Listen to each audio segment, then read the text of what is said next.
ఆ దిక్పాలకులు స్వయంగా వచ్చి అక్కడ శివలింగానికి పూజ చేస్తారు. అది అక్కడ శివలింగాలు ఏర్పడడానికి కారణం.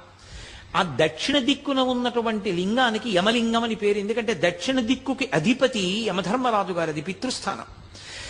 ఆ యమలింగం దగ్గరికి వెళ్ళి ఎవరు నమస్కారం చేస్తారో వాళ్ళకి మొట్టమొదటి సుగుణం అపమృత్యు దోషం పోవడం.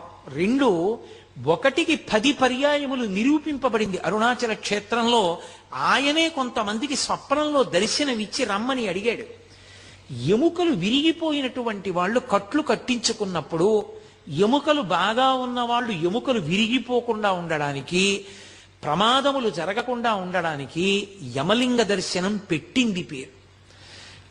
అందుకే ప్రదక్షిణం చేసేటప్పుడు ఎంత గబగబా చేసేస్తామని చెప్పి ఏదో బ్రిస్క్ వాక్ అంటారే, అలా గబగబ నడిచి వెళ్ళకూడదు.